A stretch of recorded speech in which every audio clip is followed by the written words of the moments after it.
Rebonjour à tous. Bienvenue à cette dixième étude sur notre série sur le sanctuaire.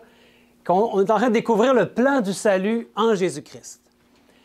Et on est en train de réaliser de plus en plus ce que fait Jésus au ciel dans son sanctuaire. Mais je vous dis, c'est pas terminé. Puis je vous avais dit que plus ça avançait, plus c'était extraordinaire ce qu'on découvre. Donc, encore cet après-midi, on va avoir des révélations étonnantes. Et on veut s'attaquer à la partie de cette révélation en Jésus-Christ, qui est le symbolisme du sanctuaire en nous. On avait déjà vu toute la première partie.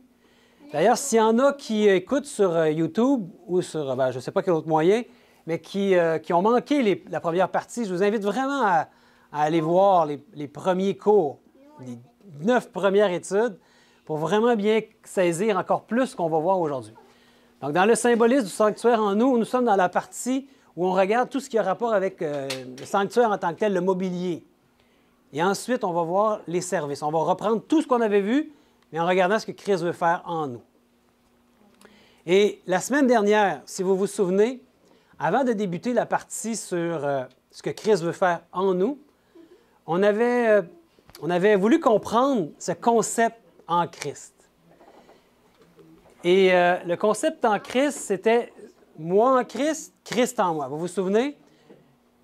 Ce qu'il a déjà fait pour moi, puis ce qu'il veut faire maintenant à l'intérieur de moi avec mon consentement, ma volonté, que je lui donne de le faire. On avait vu des versets bibliques pour chacun des éléments où on avait dit qu'on pouvait faire un évangile déséquilibré si on regardait juste un côté des versets ou un autre côté des autres versets. En réalité, l'Évangile, c'est les deux fusionnés ensemble. Donc, moi, en lui, ce que Dieu a fait pour moi, on avait vu qu'il agit en dehors de moi, sans mon consentement, universellement. Il se donne à moi. Tout est accompli dans le passé, puis tout est complet et achevé dans ce qu'il a fait pour moi. Puis quand on regarde ce qu'il veut faire en moi, et c'est la partie du cours dans laquelle nous sommes maintenant, Dieu veut agir à l'intérieur de moi maintenant. Une fois qu'il m'a touché par son amour de ce qu'il a fait pour moi, il veut agir en moi, il veut habiter en moi, il veut agir avec mon consentement. Il ne peut pas le faire si je ne le veux pas. Ici, il le fait, sans que je lui demande rien, il le fait en Jésus-Christ. Ici, il veut le faire avec mon consentement maintenant. Puis il agit individuellement dans chaque personne. Il se donne, c'est moi qui se donne à Dieu. Ici, c'était Dieu qui se donnait à moi, là, c'est moi qui veux se donner à lui, comme une offrande agréable. Et ici, tout est accompli dans le futur. Il y a des choses qu'il veut me révéler, il veut me sanctifier de plus en plus. Tout est incomplet et à faire, jusqu'à temps qu'il ait terminé son travail en nous, puis que le sanctuaire soit purifié. Donc, c'est important de le voir, de se rappeler ça. Si vous n'avez pas vu la semaine, vous n'avez pas été là, c'était pas la semaine dernière, allez voir sur YouTube la vidéo où on voit les versets. Et je pense que c'est important de bien le saisir.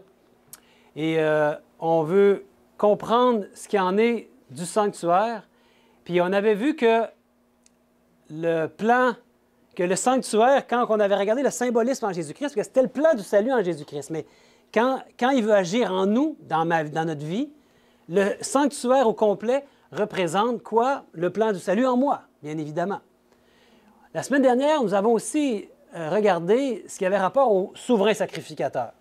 Puis on sait, le souverain sacrificateur, le symbolisme en Jésus, mais c'était qu'il est notre sauveur. Jésus-Christ est notre sauveur, notre médiateur.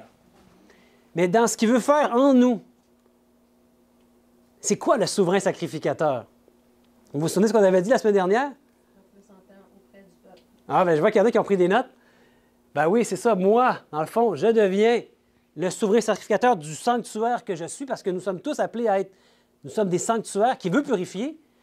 Donc, nous devenons des représentants de Dieu auprès du peuple, auprès des autres autour de nous. Un moyen qui donne accès, chacun a accès auprès du Père, mais nous sommes des gens qui facilitons l'accès pour les conduire au Père, conduire au Fils. On avait vu aussi ce qui avait rapport avec la clôture. Vous vous souvenez, qu'est-ce que c'était dans le symbolisme en Jésus-Christ, la clôture? Justifier la justice. C'est sa justice. Mais quand il agit dans ma vie, qu'est-ce que ça représente, le symboliste en moi? On l'avait vu la semaine dernière. C'est mon caractère épuré parce que la clôture qui était blanche en fin lin, hein, on avait vu que c'était la pureté, c'est le caractère, c'est c'est ce qu'on voit de l'extérieur. Quand on regarde le sanctuaire, c'est ce qu'on voyait. On voyait juste toute la clôture et tout comment on appelle ça, ce qui était blanc, là, le voile ou les murs blancs en tissu. Puis ce qu'on voyait de l'extérieur, c'était ça, c'était blanc, c'était ce qui était apparent. Donc quand les gens regardent à nous, qu'est-ce qu'ils voient? Bien, ils voient notre caractère. Puis Dieu veut l'épurer de plus en plus. C'est pour ça qu'il est blanc. Et on s'était arrêté là. On avait vu aussi que par rapport à ce caractère-là, qui est dans le fond la robe de justice de Christ, qui veut qu'on puisse avoir sa justice en nous, notre caractère épuré, on avait compris qu'il y avait une erreur dans cette image-là. Vous vous souvenez, c'était quoi l'erreur? Son linge sale. On avait vu un texte qu'on avait trouvé dans la Bible où il nous parlait de Josué, le sacrificateur. On lui avait dit, ôtez-lui ses vêtements souillés et revêtez-le de la robe de justice de Christ. Hein? Donc, ici, l'image qu'on prend souvent pour les baptêmes, il y a vraiment une erreur. La personne devrait être en bedaine, elle devrait être nue, torse nu. Et on y met la robe pas par-dessus des vêtements sales. Ça serait une mauvaise image. Donc, on avait compris ça. On avait parlé aussi de la porte. On avait passé beaucoup de temps sur la porte. Puis on sait qu'en Jésus-Christ, la porte, c'est son incarnation. C'est Jésus qui entre dans la vie humaine. Le parvis représentait sa vie terrestre. Après ça, il rentre au ciel, dans le sanctuaire, dans la tente. Donc, mais pour nous, dans ma vie, c'est quoi? Exactement, mon acceptation du Christ. Donc, j'entre dans l'acceptation. J'accepte Christ dans ma vie. Et donc, j'entre ensuite dans le parvis. Et c'est là que nous étions rendus. Mais avant, on avait compris, on s'était souvenu que le sanctuaire avait une orientation bien précise. Vous vous souvenez dans quelle direction il faisait face, le sanctuaire, dans le fond, quand tu regardais, quand tu étais devant la porte, tu pointais vers quelle direction? Vers l'ouest, hein? L'ouest. Quand tu es devant la porte, je fais face à la porte, comme ça, je fais dos à l'est et je regarde vers l'ouest. Et la présence de Dieu te manifeste à l'ouest. C'était pas banal, c'est important. Pourquoi c'est comme ça? Parce que qu'est-ce qui, chaque jour, se lève à l'est? Le soleil. Donc, on faisait dos au soleil. On avait compris ça quand on avait parlé de l'incarnation de Jésus-Christ, de la porte qui était du côté de l'est. Mais quand j'accepte Christ dans ma vie, j'accepte qu'il règne sur moi, qu'il devienne mon Dieu, mon Sauveur, mon Seigneur, je me trouve à faire dos aussi à mes idoles passées, mon ancienne vie, mes faux dieux.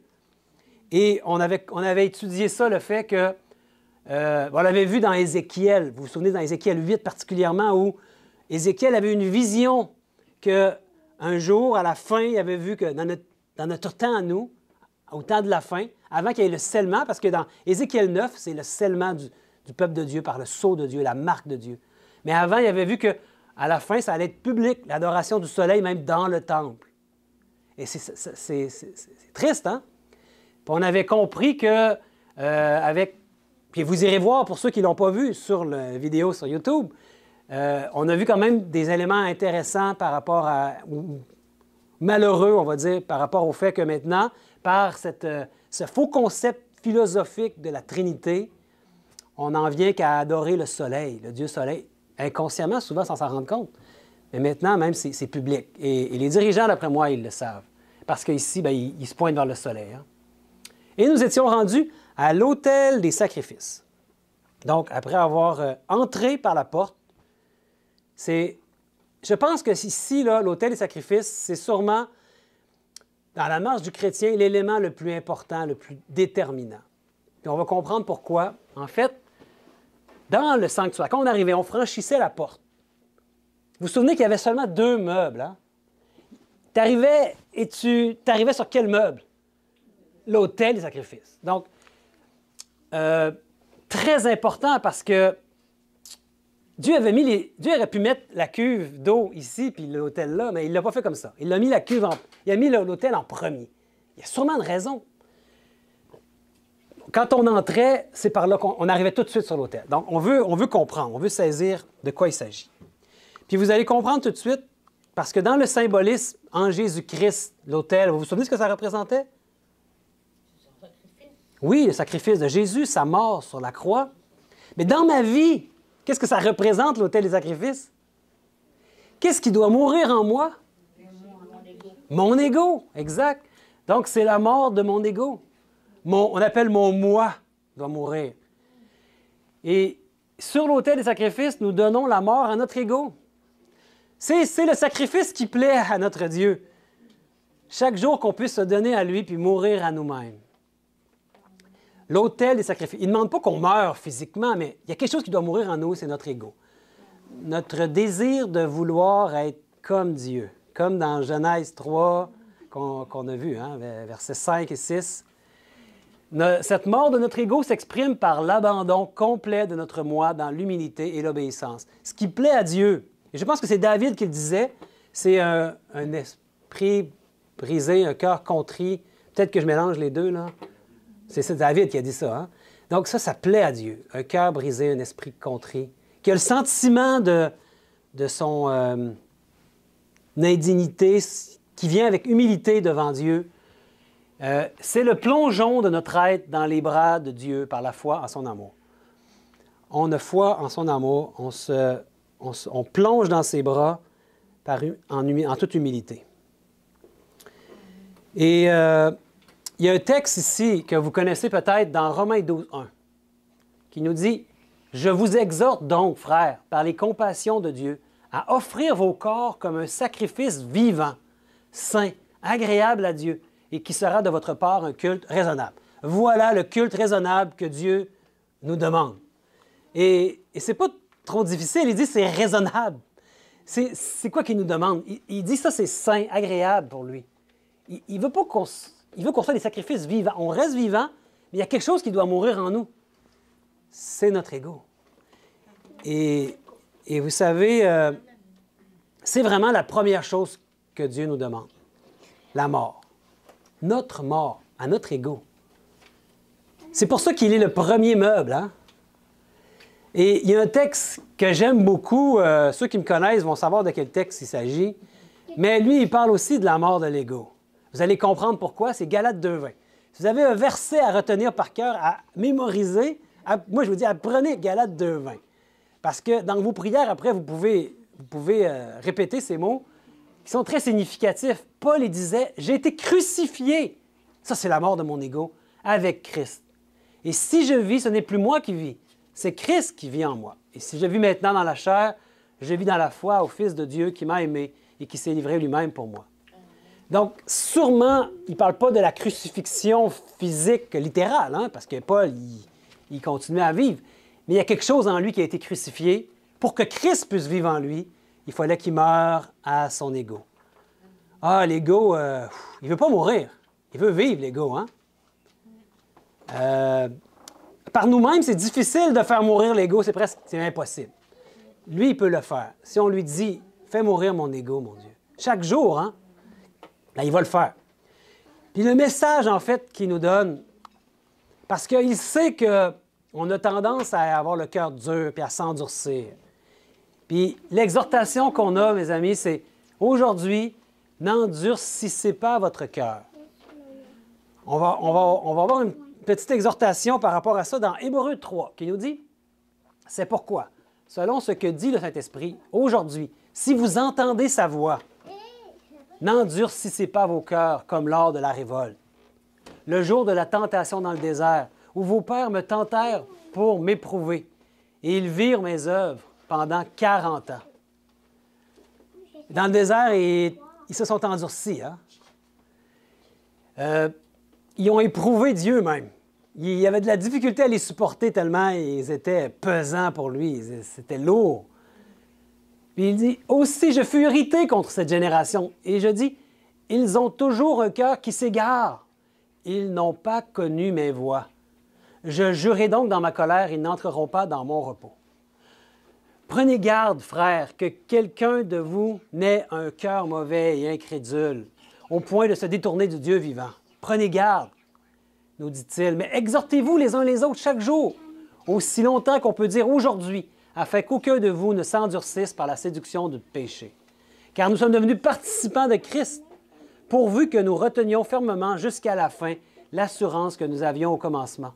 Pendant qu'il est dit, aujourd'hui, si vous entendez sa voix, n'endurcissez pas vos cœurs comme lors de la révolte. Est-ce que ça arrive qu'on se révolte, nous? On est rebelles. On a tendance à ça, à se rebeller contre Dieu, à vouloir faire à notre propre façon. Parce qu'on pense que ce qu'on fait, c'est mieux. En fait, est-ce que c'est mieux que ce que Dieu veut pour nous? Est-ce que sa volonté est meilleure, ma volonté est meilleure que celle de Dieu? Sûrement pas. Donc, Dieu désire nous faire comprendre quelque chose, nous faire comprendre combien notre cœur est rebelle. Puis il nous exhorte à ne pas endurcir notre cœur. Quand vous entendez sa voix dans votre cœur, mais ne repoussez pas sa voix. Dans votre conscience, des fois, il vous parle.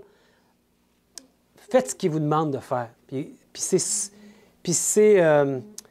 sûrement la meilleure chose pour vous. Si vous, dans votre relation avec Dieu, vous êtes habitué de lui parler, à un moment donné, vous allez entendre sa voix qui vous dit quoi faire. Faites-le.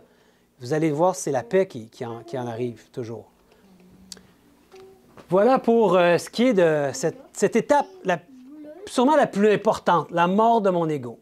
L'autel des sacrifices est là pour me le montrer. Donc, quand tu acceptes le Christ dans ta vie, la première étape, tu dois mourir. Et ensuite, qu'est-ce qu'on avait qui arrivait tout de suite après? C'est la cuve d'airain, hein? Vous vous souvenez en Jésus-Christ que ça symbolisait, la cuve d'airain? C'est la résurrection de Jésus-Christ.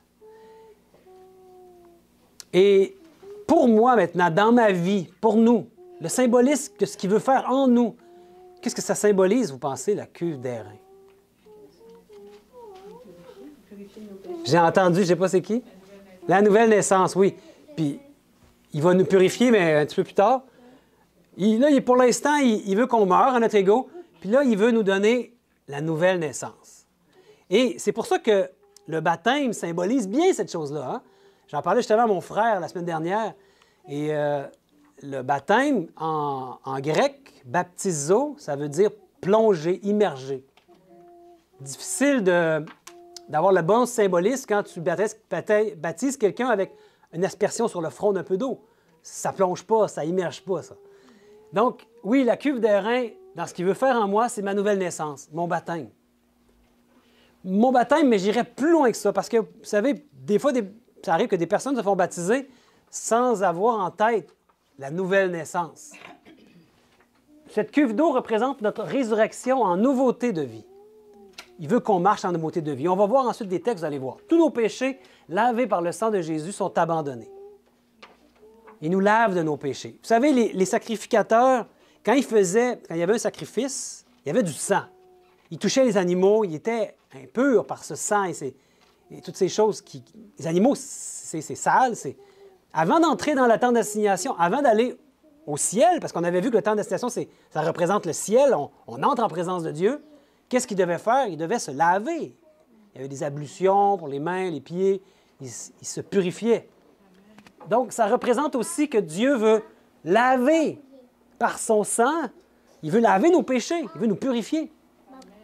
On va entrer dans quelque chose là, de formidable parce que cette purification-là, il veut nous la rendre consciente. Il veut nous montrer de quoi il s'agit. Et on va le voir aujourd'hui. Nous entrons dans une nouvelle vie animée de la puissance de l'Esprit de Jésus. C'est une nouvelle vie. Quand on dit une nouvelle naissance, c'est une nouvelle créature. L'ancienne femme, l'ancien homme, il est mort. L'ego est mort. Et pensez pas que c'est mort une fois puis c'est mort pour toujours. Je pense que chaque jour, on doit renouveler notre engagement ou notre mort en le disant dans nos prières à Jésus. C'est la nouvelle naissance. Elle vient après la mort.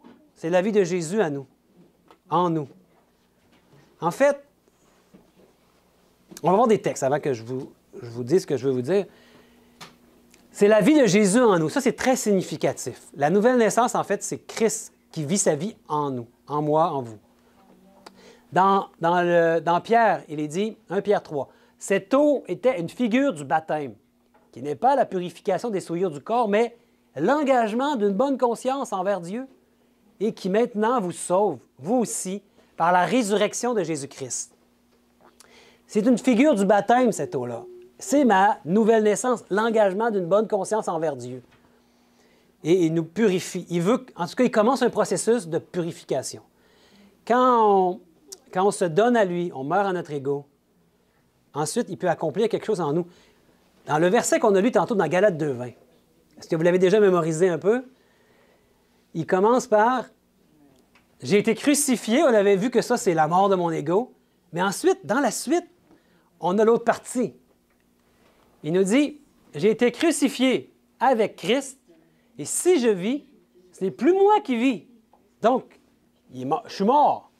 C'est Christ qui vit en moi. » Ça, c'est la nouvelle naissance. Christ qui vit en moi, il vit sa vie en moi. Donc, je suis une nouvelle créature, en Jésus-Christ, qui vit sa vie en moi. Il veut demeurer en moi par son esprit. Et si je vis maintenant dans la chair, je vis dans la foi au Fils de Dieu qui m'a aimé, qui s'est livré lui-même pour moi. D'autres versions, c'est encore plus fort. Ça dit la foi, c'est la foi de Jésus, la foi du Fils de Dieu. Ce n'est pas la foi au Fils de Dieu. Donc, on peut prendre une ou l'autre selon les versions bibliques. Mais moi, j'aime bien, j'aurais dû mettre la version ici, la foi du Fils de Dieu. Parce que quand tu as Christ qui vit en toi, tu m'écoutes, Tina? Quand tu as Christ qui vit en toi, ça veut dire que c'est plus toi qui vis, c'est Christ. C'est sa foi qui reproduit en toi. Puis en fait, ma foi devient en quelque sorte, j'ai la foi en sa foi. Sa foi, à lui, là, elle a eu toutes les victoires. N'est-ce pas? Donc si je mets ma foi dans sa foi à lui, la foi de Jésus, c'est formidable, tout ce qu'il va accomplir en moi. En fait, c'est vraiment important l'ordre ici qu'on avait dans le sanctuaire. Il y en a, vous savez, ils ont de la difficulté à comprendre. Peut-être qu'ils n'ont pas suivi le cours sur le sanctuaire comme moi et vous. Puis là, ils arrivent, ils acceptent Christ. Puis là, je ne sais pas pourquoi, pourtant, le premier meuble, c'est lui, mais ils contournent. Ils s'en vont par là, puis ils s'en vont à la cuve ici derrière. Puis ils veulent la nouvelle naissance. Hey, moi, je veux être né de nouveau. Puis là, ils vont dire à tout le monde, hey, moi, je suis né de nouveau. Puis là, ils peuvent même te dire la date précise qu'ils ont été nés de nouveau. Même l'heure et la seconde que là, ils ont vraiment été nés de nouveau. Fait que ça, c'est fait dans leur vie, c'est acquis. C'est fini, on n'en parle plus. Ils sont nés de nouveau. Mais ils ont oublié de passer par ici. Mais c'est pas pour rien que Dieu l'a mis en premier. Hein? Il y a sûrement une raison. Dieu ne fait pas les choses par hasard. Il l'a mis là parce qu'il sait que quand tu acceptes Christ, la prochaine étape, c'est de mourir à ton ego. Ensuite, la nouvelle naissance va venir. C'est pas le contraire qui doit se produire.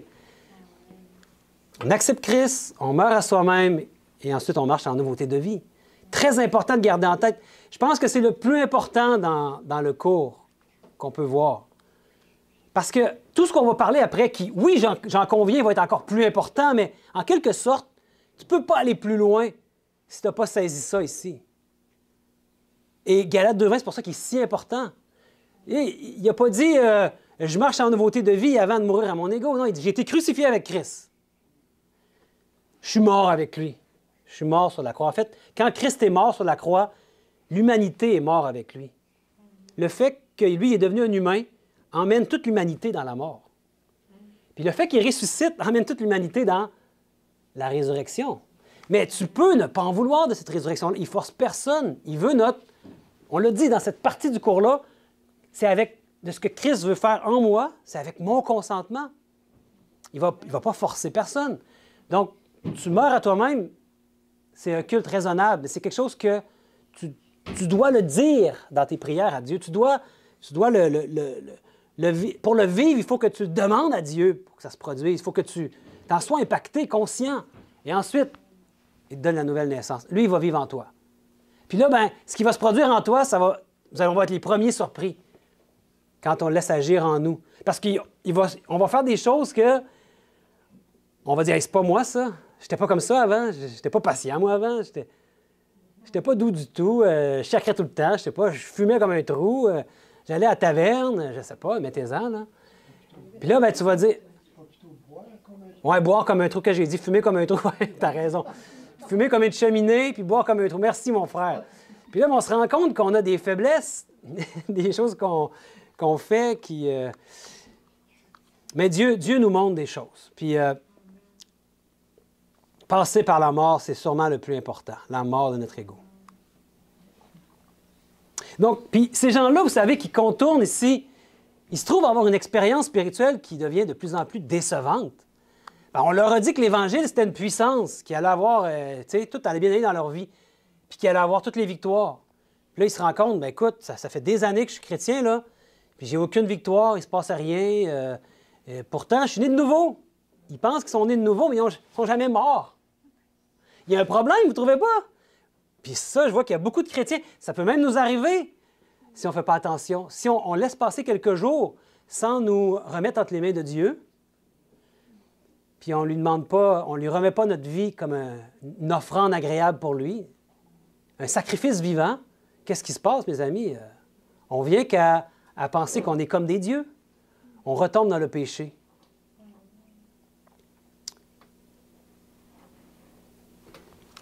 OK. Il y a une exhortation ici qui nous vient encore de Hébreux. Se purifier avant de s'approcher de Dieu.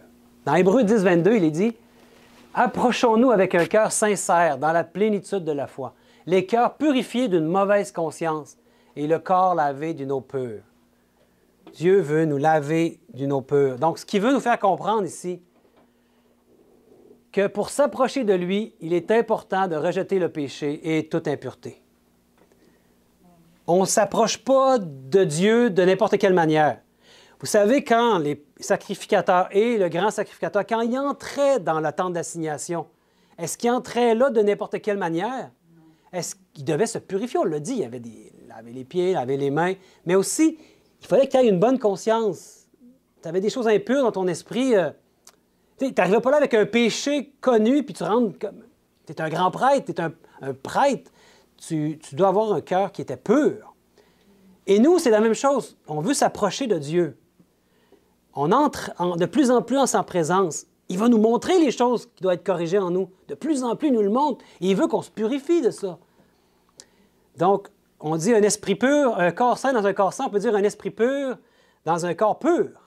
Ce n'est pas seulement notre esprit qui veut purifier, mais notre corps aussi. Parce qu'il nous a créés, on est un être entier. On ne peut pas séparer le corps de notre esprit. Donc, le reflet d'un cœur pur se voit dans un comportement convenable, de plus en plus noble et sain. Comme Jésus, en fait. Hein? Notre corps doit aussi être exempt de toute impureté. Si Dieu me montre que la drogue, c'est pas bon pour mon corps, c'est impur, sûrement. L'alcool, la nicotine, toutes les toxines qui peuvent être mauvaises pour la santé, de plus en plus... Pardon? La cigarette, exactement. Dieu veut nous montrer ces choses-là. Il y a des choses qui n'étaient pas présentes dans notre esprit. Puis, il y a des choses qui sont difficiles parce qu'il y a des choses qui créent des dépendances. Je le sais, j'en conviens. On va voir aujourd'hui des choses, puis je vais vous faire un petit témoignage après si j'y repense, mais comme quand j'allais à l'université, moi, j'aimais fumer la cigarette. Je dis, ben, Sébastien, il fume la cigarette. Ah oui, je fumais la cigarette. Je prenais de l'alcool. Ben, je faisais mon propre alcool, ma propre bière aussi. Puis à un moment donné, c'est sûr, quand j'étais dans mes cours, je ne fumais pas, mais dès que je sortais, j'avais le goût, je fumais ma cigarette. Puis à un moment donné, quand j'ai commencé à lire la Bible, j'ai rencontré Dieu, Dieu m'a mis conscient à mon esprit, mais Sébastien, tu ne te rends pas compte que tu es esclave? Et Dieu m'a montré qu'il voulait enlever toutes les formes d'esclavage. Je pensais que j'étais une personne libre, mais non, je n'étais pas libre. J'étais esclave de la cigarette. Et Dieu m'a tranquillement montré d'arrêter. Puis il m'a donné la victoire. J'en suis vraiment heureux de ça. Donc, si aujourd'hui, il y a des choses que vous allez voir, qu'on va voir aujourd'hui de ce que Dieu veut faire avec nous, mais qu'il y a encore des choses là-dedans que non, moi, je n'ai pas la victoire là-dessus, je ne sais pas comment je vais faire. Si vous regardez à vous, c'est impossible. Mais quand on regarde à Dieu, c'est assuré. Et ça me fait penser à la citation de ce que Martin Luther, il y a 500 ans, le réformateur, disait. Hein, il disait « Quand je regarde à moi-même, je ne vois pas comment je pourrais être sauvé. Et quand je regarde à Jésus, je ne vois pas comment je pourrais être perdu. » Ça change complètement. Quand on regarde à Jésus, les choses prennent une autre perspective. Là, n'oubliez pas, on parle à quelqu'un qui a accepté Christ, qui est mort à lui-même, puis qui entre dans la nouveauté de vie. Christ, maintenant, veut faire quelque chose dans sa vie. Tu ne restes pas le même quand tu es nouveau et de nouveau. Est-ce que vous pourriez imaginer Christ qui fumait son joint en attendant ses disciples? Réfléchissez-y, mes amis. On est dans un temps solennel. Un temps où Dieu il veut purifier nos vies. Puis il va aller plus loin que ce que vous avez jamais imaginé. Et ce qu'il va faire, oui, il va vous enlever peut-être des plaisirs qu'on a, on va dire momentanés, des faux plaisirs, en fait. Puis il va nous emmener à quelque chose de beaucoup mieux. Et il veut qu'on ait toute notre tête. Puis on pourrait parler beaucoup du lobe frontal aujourd'hui, parce que c'est là qu'il veut mettre notre sceau, hein? Son sceau, le sceau de Dieu sur le front. Donc, il veut qu'on puisse avoir un lobe frontal qui fonctionne au mieux. Quand quelqu'un prend de l'alcool, son lobe frontal est affaibli. Vous êtes d'accord avec moi? Donc, c'est difficile dans notre monde aujourd'hui d'essayer d'avoir la victoire sur les péchés, comme on sait que Dieu veut qu'on aille, il veut purifier nos vies. Si on continue à prendre de l'alcool, ne serait-ce qu'une petite goutte, hein? Même chose pour la nicotine, même la caféine, j'aimerais vous dire. La caféine, c'est une toxine. C'est quelque chose qui nous rend esclaves. Puis moi, quand je prenais du café, quand j'étais encore là, étudiant à l'université, j'avais pas assez étudié des fois, puis je me prenais beaucoup de café pour pouvoir rester éveillé la nuit. Bien, mon cœur débattait vite, là, j'étais pas bien. Il y a beaucoup, beaucoup d'effets négatifs de la caféine. C'est quelque chose qui ne me rend pas plus pur, au contraire. Donc, il y a beaucoup de choses qu'on va voir comme ça, et je vous dis, il y a un texte ici qui nous dit, dans Nombre 19, « Un homme qui sera impur et qui ne se purifiera pas sera retranché du milieu de l'assemblée, car il a souillé le sanctuaire de l'Éternel. Comme l'eau de purification n'a pas été répandue sur lui, il est impur. » C'était très sévère, hein? C'était clair pour eux ce qui était pur, ce qui était impur. Il n'y avait pas de quelque chose qui était inconscient. Il y avait pas de... Ils savaient les choses. Donc, quand tu le faisais et que tu te purifiais pas, tu étais retranché de l'Assemblée, tout simplement. Faites-vous-en pas, si vous avez encore des petites choses dans votre vie, on ne va pas vous retrancher de l'Assemblée. Dieu veut rendre ces choses-là conscientes à notre esprit. Et surtout, il nous donne sa puissance, il nous donne la victoire sur ces choses-là. Et regardez pas à vous-même dans ça, regardez à Jésus-Christ. Et dans 2 Corinthiens, il dit, « C'est pourquoi sortez du milieu d'eux et séparez-vous, dit le Seigneur. Ne touchez pas à ce qui est impur, et je vous accueillerai. » Il ne veut même pas qu'on touche à ces choses-là. Puis, pour bien saisir, il y a une histoire. Vous aimez ça, les histoires? Une histoire étonnante. C'est l'histoire du feu étranger apporté par Nadab et Abihu. Ça se trouve dans Lévitique. Puis, je vais l'avoir à l'écran ici. Moi, c'est une histoire qui... ça me saisit encore, hein, Richard? Ben oui. Vends pas le punch tout de suite, là. Lévitique 10. C'est les fils d'Aaron, Nadab et Abihu. Aaron avait 4 fils. Les 4... Aaron, lui, c'était le grand sacrificateur. Hein? Aaron avait 4 fils qui étaient les 4 des sacrificateurs. Ils n'étaient pas le grand, mais sûrement quand Aaron allait mourir, il y en a un des 4 qui serait devenu le grand sacrificateur parce que ça se transmettait comme ça de père en fils. Donc, les fils d'Aaron, les 2 plus vieux, Nadab et Abihu, prirent chacun un brasier. Ils mirent du feu et posèrent du parfum dessus. Ils apportèrent devant l'Éternel du feu étranger, ce qu'il ne leur avait point ordonné. Alors le feu sortit de devant l'Éternel et les consuma. Ils moururent devant l'Éternel. Wow! C'est saisissant, vous ne trouvez pas? Vous dites, hey, Dieu, il est donc bien dur. Comment ça se fait qu'il fait ça? N'oubliez pas que le sanctuaire est là pour nous enseigner quelque chose. Et Dieu, il voulait nous enseigner quelque chose à nous qui sommes arrivés aujourd'hui à la fin des temps. N'oubliez pas que nous sommes appelés à être un peuple de sacrificateurs. On l'a vu la semaine dernière.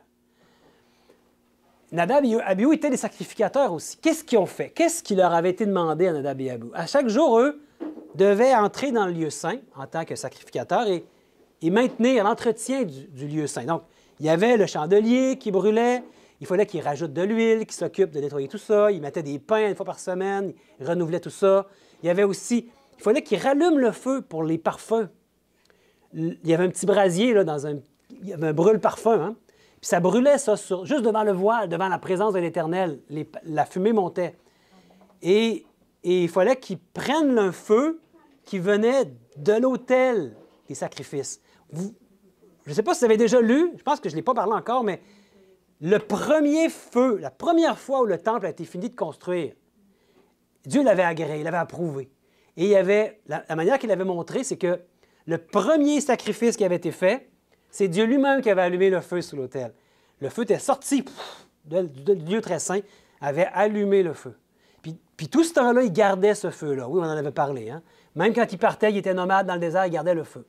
Donc, il fallait qu'il prenne du feu qui était là, puis qu'il l'amène, un petit brasier, un petit tison, mettons. Tu souffles dessus, puis là, tu réussis ça prend du temps, mais tu réussis à rallumer le feu dans le lieu saint pour que les parfums puissent brûler. Mais eux, c'est pas ce qu'ils ont fait. Ça dit qu'ils ont pris un feu étranger.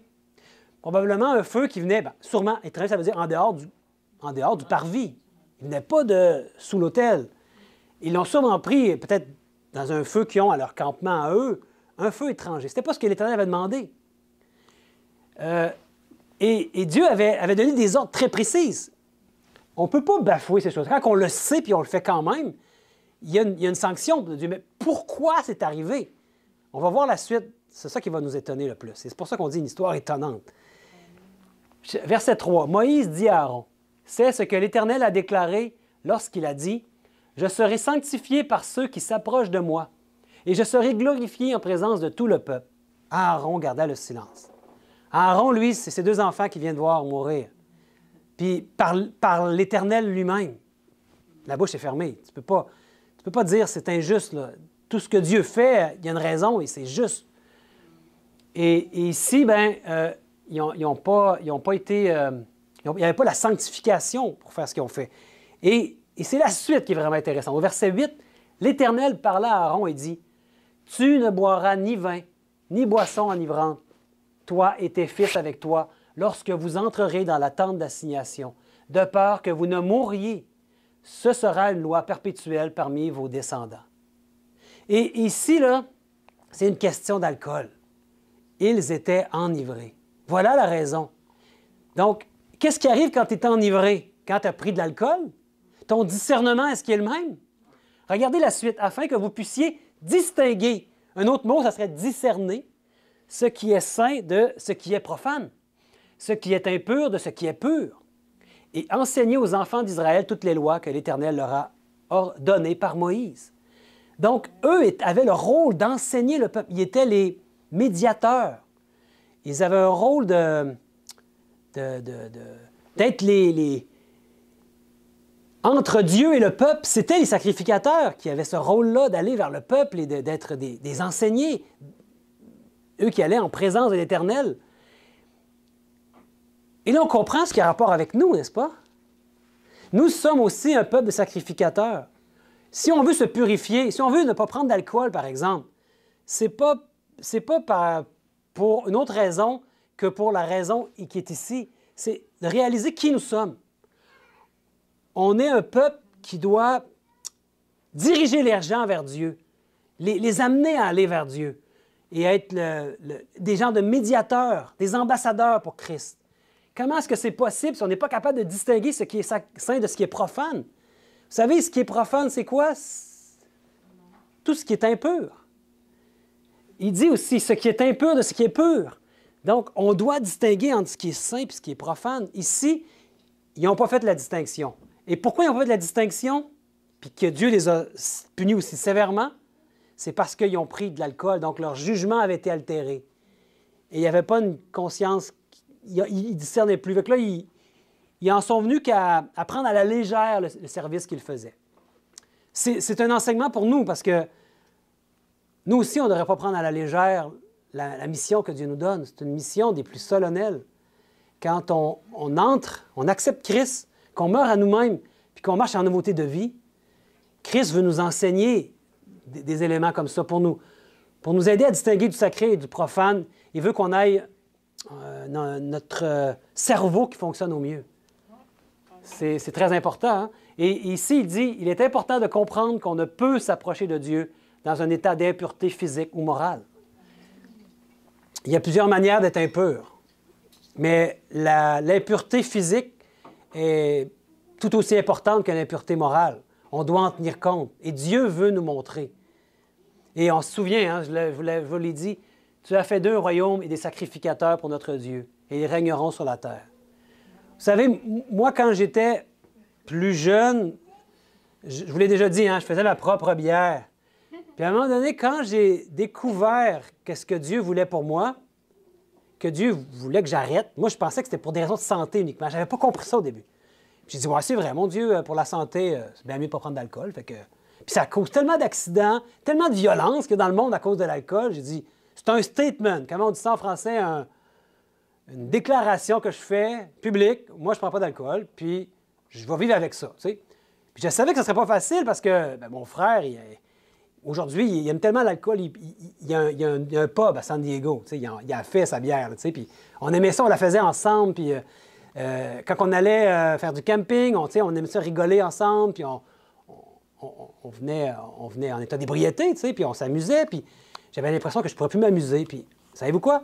Quand j'allais avec mon frère, puis sa blonde, puis les autres amis, c'était moi qui avais le plus de plaisir. J'avais toute ma tête. Ils arrivaient à la fin, eux, ils roulaient à terre. Moi, j'étais là qui faisais des blagues à tout le monde parce que j'avais toute ma tête.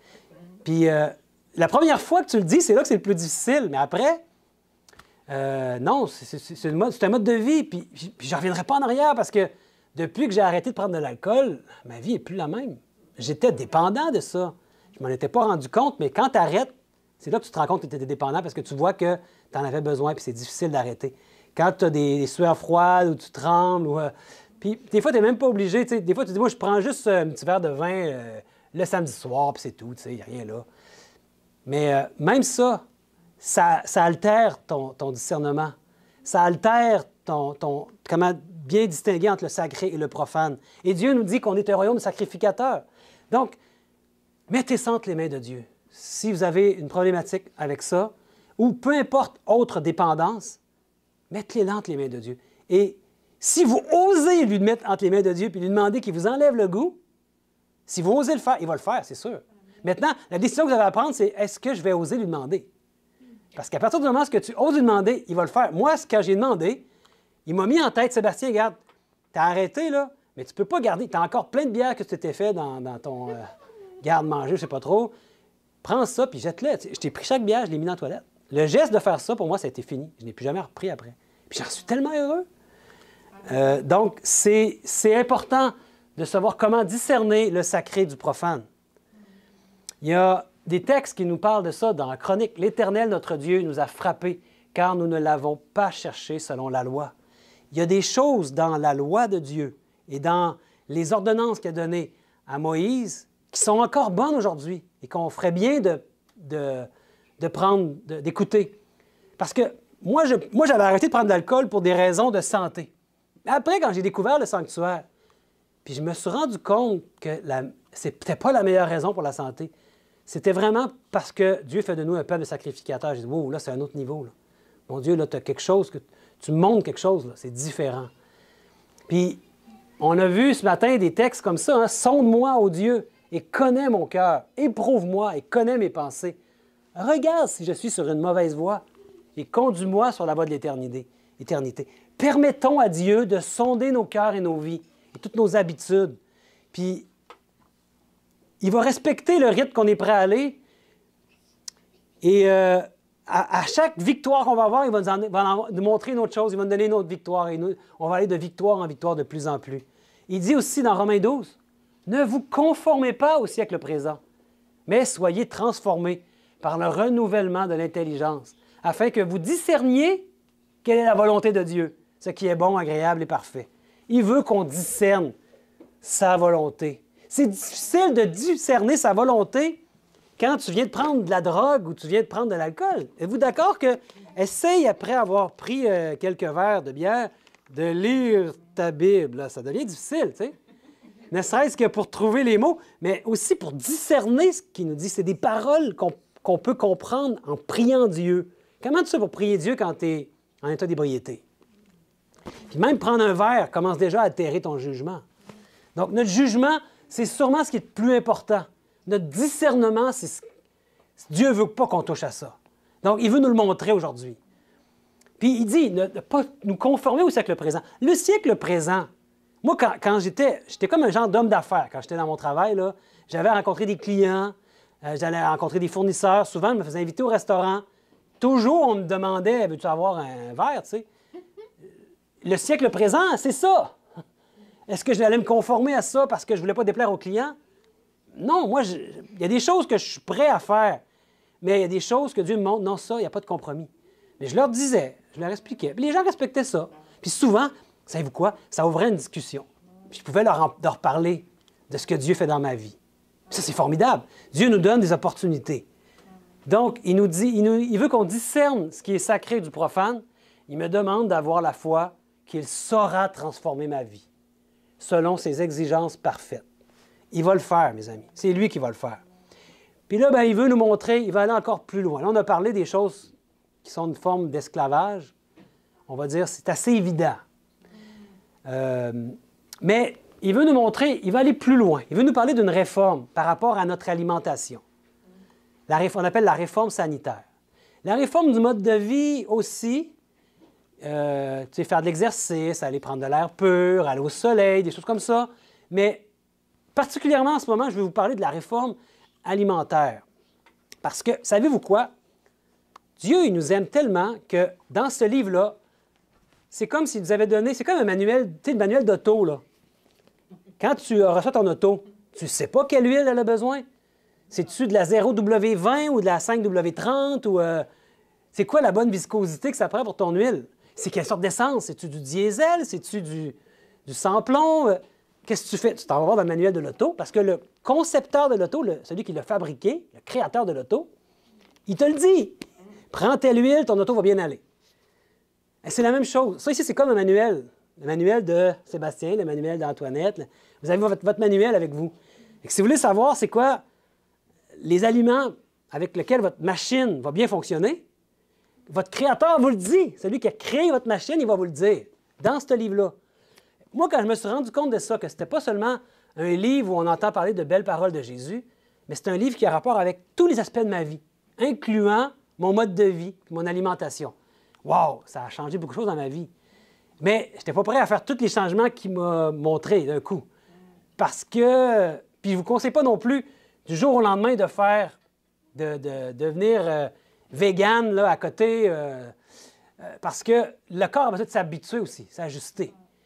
Ça peut se faire quand même assez vite, cet ajustement-là. Mais donnez-vous du temps, parce que j'ai connu des gens, moi, qui ont commencé qui ont voulu faire la réforme, puis qui se sont mis à manger de la laitue puis du tofu, puis ils ont arrêté au bout de quelques temps parce que c'était plat, tu sais.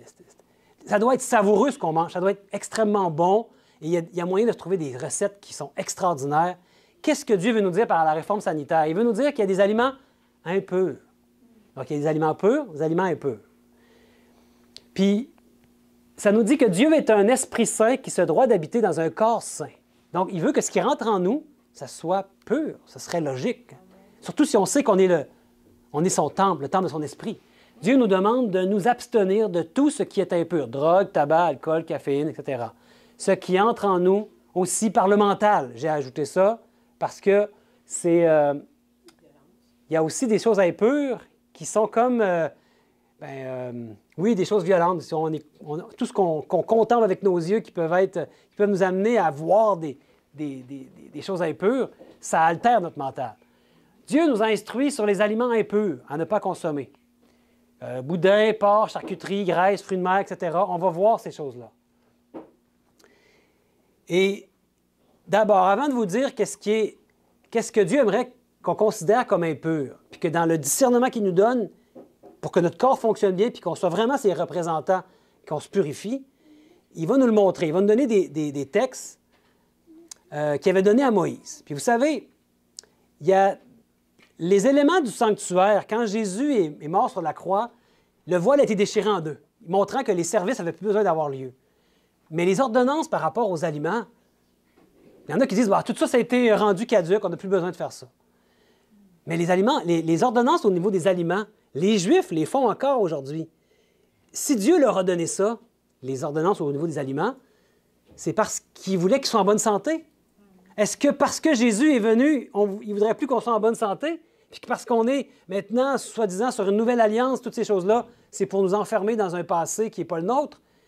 On avait déjà parlé qu'il il n'y avait pas cette question-là de nouvelle et ancienne alliance. Dieu a toujours eu une alliance avec son peuple, l'alliance éternelle. Et aujourd'hui, il veut qu'on entre dans son alliance. Et ce qu'il a donné aux Juifs est aussi bon pour nous. Il n'y a pas de différence parce qu'eux, ils voulaient qu'ils soient en santé. Bien, nous aussi, il veut qu'on soit en santé.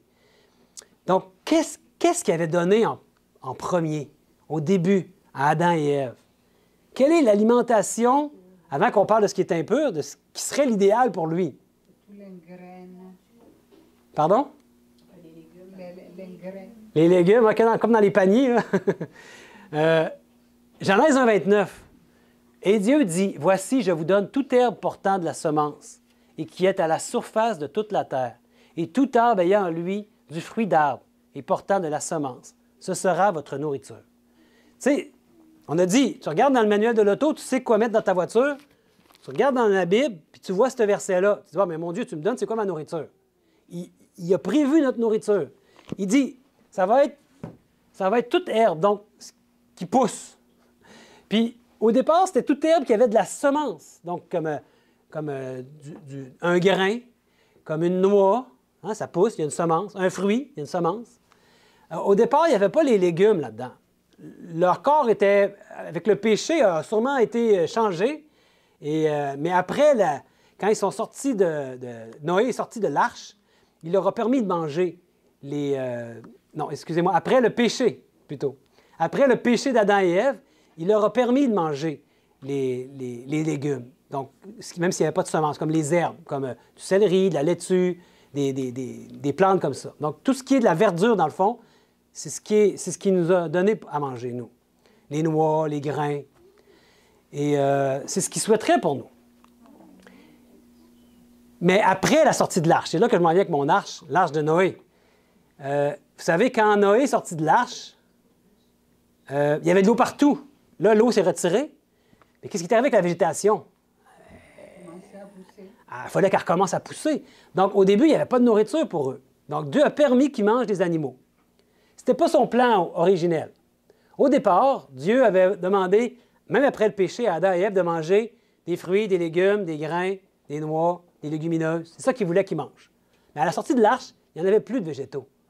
Le temps que ça repousse, il leur a dit, vous allez manger les animaux, OK, vous permettre de manger les animaux, mais sous certaines conditions, puis pas tous les animaux. Tu sais, vous ne mangerez pas de la grenouille. Est-ce que pour ceux qui aiment les grenouilles, vous ne mangerez pas il va y avoir une liste de certains animaux qu'il ne veut pas qu'on mange. Il va nous dire, il y en a qui sont purs, il y en a qui sont impurs. D'ailleurs, dans l'arche, c'était vraiment incroyable, parce que les animaux qui ont rentré dans l'arche, ils rentraient en couple, hein? Un mâle, une femelle. Mais les animaux qui étaient purs, comme par exemple, le bœuf, c'est un animal pur. On va voir pourquoi. Cet animal-là, lui, il en a rentré 7 couples. 7 mâles, 7 femelles dans l'arche. Et Dieu savait qu'il allait avoir besoin de manger après la sortie de l'arche. Donc, il en a emmené plus. Parce que sinon, ils auraient mangé, il n'aurait plus eu de bœuf. On n'aurait pas aujourd'hui. Donc, il en a emmené plus dans l'arche, des animaux purs. Donc, qu'est-ce qu'on dit à propos des animaux qu'on devrait manger? On trouve ça dans Lévitique 11.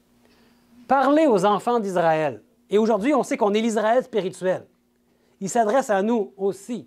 Et dites, voici les animaux dont vous mangerez parmi toutes les bêtes qui sont sur la terre, afin que vous distinguiez ce qui est impur et ce qui est pur, l'animal qui se mange et l'animal qui ne se mange pas.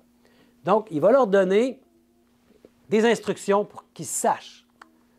Qu'est-ce que c'est les instructions? Donc, au verset suivant, verset 3, « Vous mangerez de tout animal qui a la corne fendue, le pied fourchu et qui rumine. » 3 caractéristiques à rechercher dans les animaux.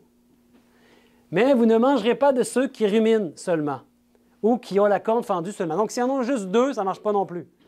Ça prenait les 3 caractéristiques. Et il fait ça pourquoi, Dieu? Parce que c'est lui qui a créé les animaux.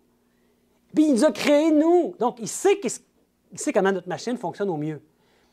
Vous remarquerez là-dedans qu'il n'y a pas le porc. Ne qualifie pas ici. C'est pour ça aujourd'hui que les Juifs ne mangent pas de porc.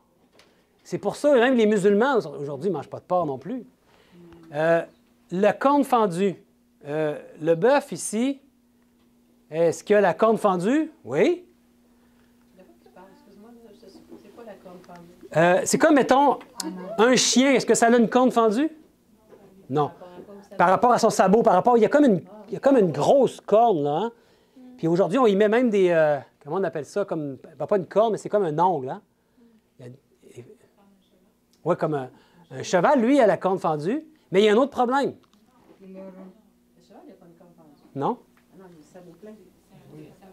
Ah, OK. OK. Plutôt la vache. Attends un peu. Peut-être que je me trompe. Attends, on va retourner ici. On va aller voir dans la Bible. Vous mangerez de tout animal qui a la corne fendue. OK. Fait que le bœuf, lui, il a la corne fendue. Non, il n'a pas parlé de cheval, mais le porc, par exemple. Et le pied fourchu et qui rumine. Donc, il y avait 3 caractéristiques. Le porc, est-ce qu'il rumine? Non. Ruminer, ça veut dire quoi? C'est comme quand tu vois la vache qui mâche, là, puis elle est assise, puis elle ne fait rien, là. Elle est en train de... Elle a un estomac qui est fait avec 4 parties, puis les aliments ne peuvent pas être digérés en une fois. Fait que quand la vache elle a mangé une fois, ça y revient dans la bouche, puis elle recommence à mâcher pour remâcher une deuxième fois. Elle redigère une autre fois. Donc, elle rumine. Et Dieu nous a donné ça comme une caractéristique. Si l'animal, il rumine, s'il a le pied fourchu, puis s'il a la corne fendue. Donc, vous ferez des recherches, vous irez voir plus spécifiquement. Le bœuf a tout ça? Oui, le bœuf a tout ça. Puis, mais, et là, je vais vous donner une liste tantôt de tous ces animaux-là, OK? J'ai pensé que Nathalie elle me poserait des questions. J'ai mis la liste. Ensuite, il y a une chose intéressante qu'il faut que vous sachiez. Je vais attendre qu'on soit tous ensemble parce que c'est bien important, OK? Parce que vous savez que les Juifs, aujourd'hui, quand ils mangent, ceux qui mangent de la viande, on dit que c'est de la viande kosher, cachère ou kosher. Hein? Ça veut dire quoi de la viande kosher? Ils suivaient les instructions de la Bible. Donc, ça veut dire que Dieu avait dit, vous ne mangerez pas le sang. On ne peut pas manger le sang. Donc, il fallait qu'ils prennent l'animal, les pièces de viande, et ils les mettaient trempées dans de l'eau salée. L'eau salée, pendant un certain nombre de jours. Et l'eau salée faisait sortir, c'est comme un effet d'osmose, là. Ça faisait sortir le sang de la viande. Il n'en restait plus. Il saignait l'animal d'une bonne manière aussi pour que le plus de sang sorte par le cœur.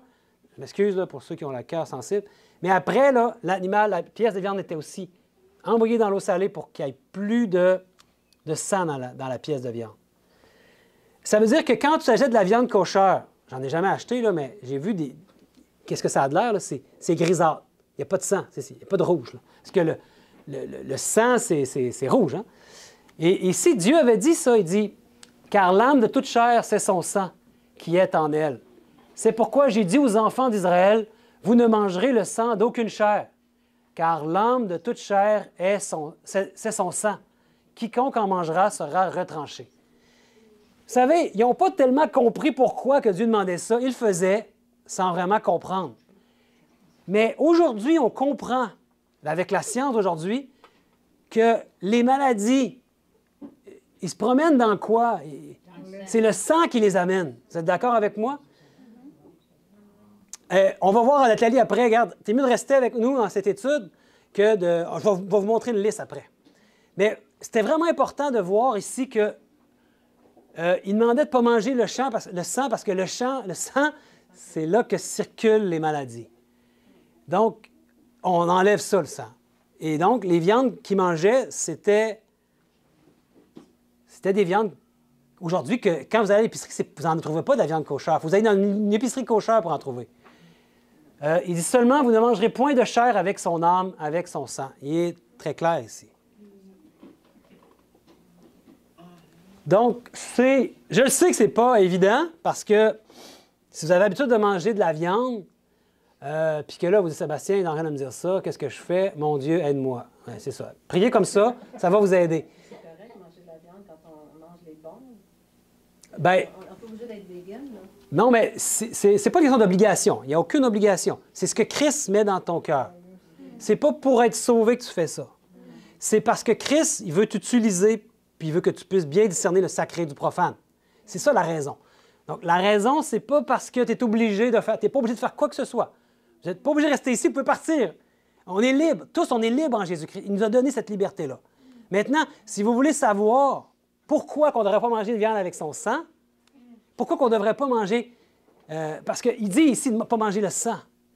Donc, si vous voulez manger de la viande aujourd'hui, oui, il y a des viandes qu'on peut manger, il faudrait enlever le sang pour la manger. Bien, est-ce qu'il y a du sang? Je pense que tu peux avoir du bœuf haché kosher qui n'a pas de sang, mais apparemment, c'est très caoutchouteux quand on enlève le sang. Tu sais, ce que les gens aiment dans la viande, là, honnêtement, là, c'est le sang. Parce que c'est ça qui fait que, je sais pas, ça donne du goût, on dirait, hein? Tu sais, ouais, on dirait que les gens, ça leur donne du goût, puis ils veulent le sang. Tu sais, même aujourd'hui, les gens, souvent, ils demandent des pièces de viande presque pas cuites, tu sais, saignant. Mais Dieu dit, ne mange pas du sang. Donc, là, moi, je vous donne ces informations-là. Je ne suis pas dans le jugement, dans la condamnation de personne. Vous prenez ces informations-là, puis vous allez voir votre Créateur, puis vous lui demandez, mon Dieu, qu'est-ce que tu veux que je fasse?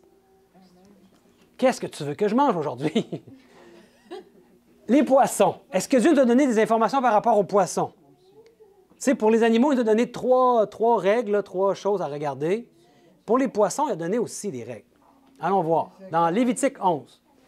Il dit, « Voici les animaux dont vous mangerez parmi tous ceux qui sont dans les eaux.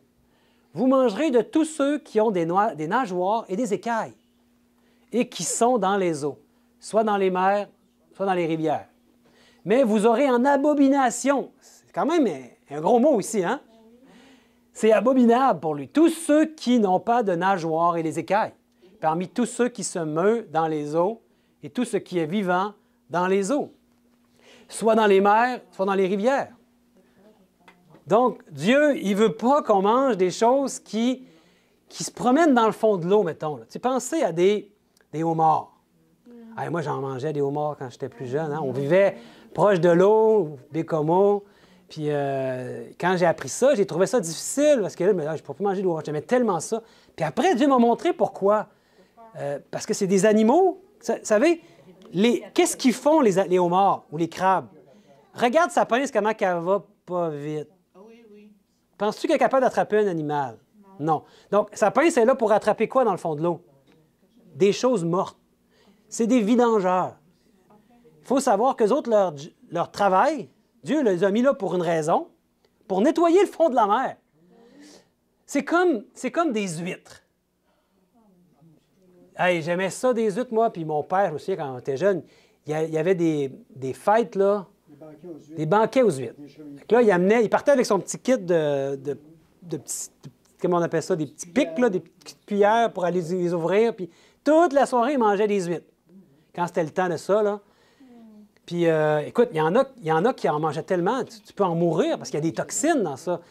La raison d'être d'une huître, c'est de filtrer l'eau. Donc, c'est comme si tu manges le filtre. Donc, Dieu nous montre que, comme par exemple, il dit pas de... S'il n'y a pas de nageoires et des écailles, un requin, ça a-tu des écailles? Non, ça a une police.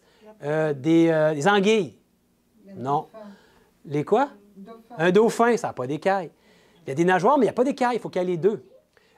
Des aliments qui sont... Des poissons qui sont bons, le saumon, la truite, le thon, c'est des aliments qui sont considérés comme purs. Non? Oui, encore avec la pollution de tout ça. Oui, oui, oui. Vous savez, Jésus en a mangé du poisson. Je ne sais pas s'il en mangerait s'il venait aujourd'hui. Parce qu'aujourd'hui, malheureusement, les animaux... Mme White nous a prévenus de ça. Elle nous a dit qu'à la fin, les animaux, on serait mieux de ne pas en manger. Pourquoi? Même les poissons, hein? Parce qu'aujourd'hui, de la manière qu'ils sont élevés, c'est pas beau, hein? Oui, même le gouvernement canadien a demandé que le saumon, on dit c'est un bon poisson, il est pur, mais ça dit que le saumon, même le gouvernement nous dit de ne pas en manger plus qu'une fois par mois, parce qu'il contient des quantités de mercure qui sont alarmantes.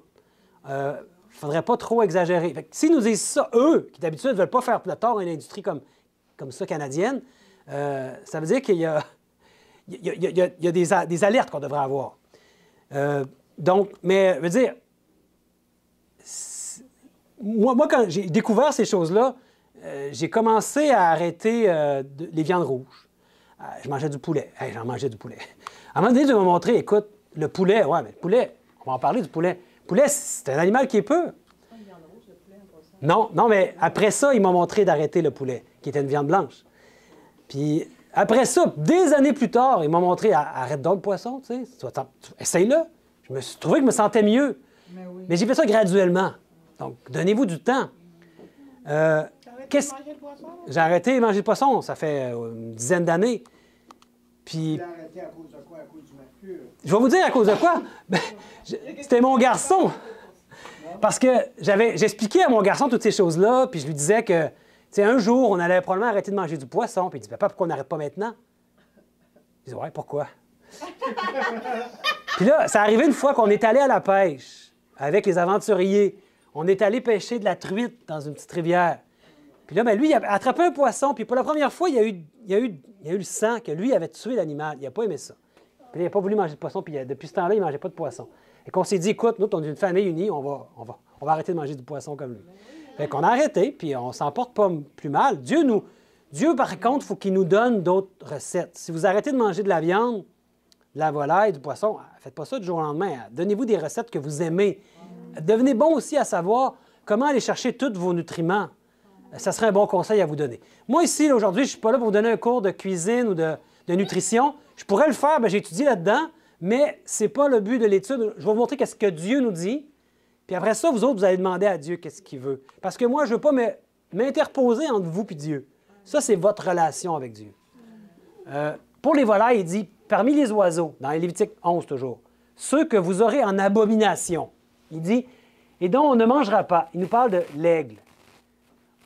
Aucun éboueur, rapace ou charognard. Dans le fond, c'est ça qu'il veut dire. L'orphet et l'aigle de mer. Le milan, l'autour, ce qui est de son espèce. Le corbeau, toutes ses espèces. L'autruche, le hibou, la mouette, l'épervier et ce qui est de son espèce. Le chat-huant, le plongeon et la chouette. Le cygne, le pélican, le cormoran, la cigogne, le héron, ce qui est de son espèce. La huppe et la chauve-souris. Beaucoup de choses là-dedans. Vous dites, ben, c'est sûr qu'on ne mangera pas ça. C'est dégueulasse.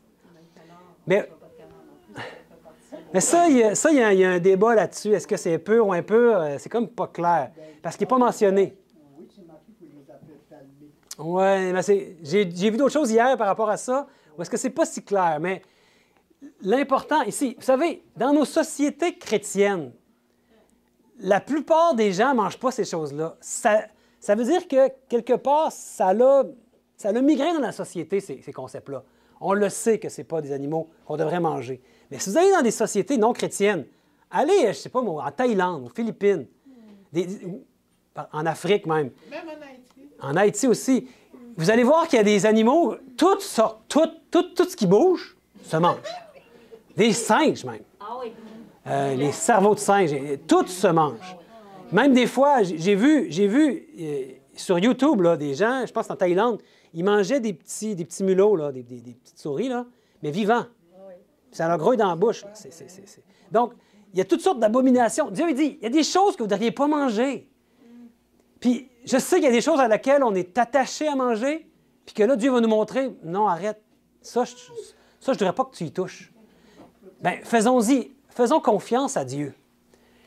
Et il dit, soit donc que vous mangiez, soit que vous buviez, soit que vous fassiez quelque autre chose, faites tout pour la gloire de Dieu.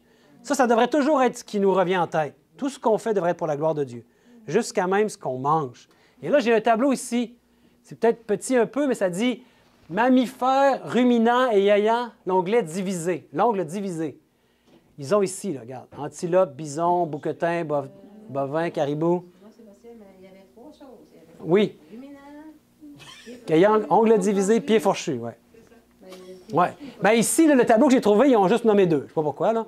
Mais en fait, ce sont beaucoup les... comment on appelle ça? Les cervidés, les... je ne me souviens pas des noms. Les bovins, toute cette famille d'animaux-là, là, ce sont des... Un orignal, ça rumine, etc. Vous allez dans les animaux... les oiseaux peu, vous voyez, poulet, le canard, il y a un petit astérix parce qu'il il fait partie d'une autre famille dans la Bible que c'est pas clair, là, mais les perdrix, oui. Ouais. Donc, dans les animaux, les poissons aussi, vous les avez ici. Les poissons ouais. Donc, j'ai pas mis la liste des animaux et poissons impurs parce qu'elle est beaucoup plus longue. Mais que Dieu nous guide dans tout ça. Hein. C'est vraiment, on veut tout faire pour sa gloire. Ouais. Le verset avant, c'est Corinthiens 10, 31. Donc, dans tout ce qu'on fait, qu'on le fasse pour la gloire de Dieu. Donc, mes frères et sœurs, demandez à votre Dieu créateur qu'est-ce qu'il veut pour vous. L'idée, c'est pas de vous mettre un fardeau sur vous. C'est pas de vous mettre des règles. Non, on a compris qu'on est un peuple de sacrificateurs. Si on a vraiment saisi ça, c'est la clé. On meurt à nous-mêmes. Ensuite, on dit, mon Dieu, qu'est-ce que tu veux que je fasse pour toi? Comment je peux faire ta volonté? Et il nous le montre. Et vous savez, aujourd'hui, il est en train de nous le montrer. On a tellement des choses à manger. Ah oui. Ah oui. Peut-être qu'il y a 30 ans, là, être végétarien, on va le dire comme ça pouvait être difficile. Aujourd'hui, il y a des restaurants partout. Après, tous les restaurants ont un menu végétarien. Les mets préparés, oui. Vous savez, on peut devenir végétarien puis quand même mal manger. Hein? Donc, que Dieu nous guide dans tous nos choix. Que tout ce qu'on mange, ça soit toujours pour sa gloire. Ce serait un bon conseil. Puis, la semaine prochaine, on va poursuivre avec le parvis. Donc, là, on a... peut-être qu'on peut le faire rapidement. Je ne sais pas si on a le temps. Dans les aliments, ils ne parlent pas des produits laitiers, ils ne parlent pas de rien de tout ça. Ici, non. Il y a d'autres enseignements par rapport à ça. Mais ici, non, je n'ai pas les versets pour ça. Là. Mais il y a des choses qu'on pourrait se parler par rapport à ça. On est le seul animal qui emploie du lait de Oui. Le yogourt, fromage, les gens ils à ça. Là. Vous savez, moi, quand je suis devenu végétarien, il me restait des produits laitiers. Je me suis mis à manger beaucoup de produits laitiers. Et ça fait un déséquilibre. Ça fait qu'à un moment donné, je me suis rendu compte aussi que c'est étrange que le lait, il est fait pour le veau. Puis moi, je suis en train de boire le lait d'un autre animal, autrement dit. Donc, moi, j'ai été sevré par ma mère.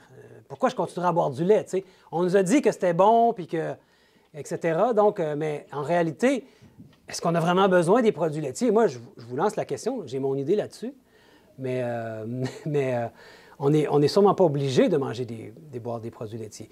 Il y a des textes dans la Bible, là où coule le lait et le miel. Puis, il faut vraiment saisir ce que ça veut dire. Hein? Parce que ce qui est derrière, quand ça dit couler le lait et le miel, ça veut dire l'abondance. Parce que quand ça coule le lait, ça voulait dire qu'il y avait beaucoup de végétation. Les animaux là, qui avaient besoin de donner du lait à leur animal, il n'en manquait pas. La lactation était bonne. Et que s'il y avait beaucoup de miel, ça voulait dire qu'il y avait beaucoup de fruits. T'sais.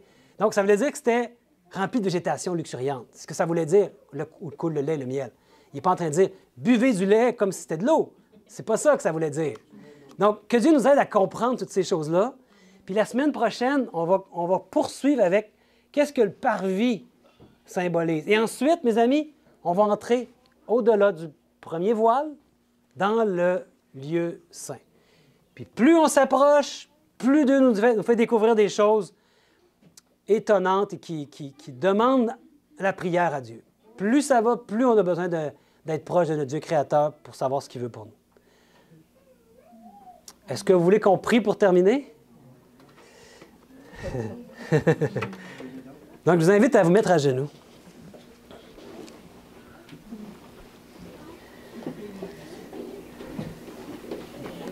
Bon Père éternel, cet après-midi, nous avons touché à des éléments qui peuvent être sensibles, des éléments qui nous amènent à une réforme. Et bon Père, on voudrait que c'est ça, toi, qui sois au cœur de cette réforme, qu'on puisse regarder à ton Fils Jésus. Et peut-être que c'est trop pour nous. On ne sait pas comment on va y arriver. Tu as des choses que tu veux enlever de notre vie.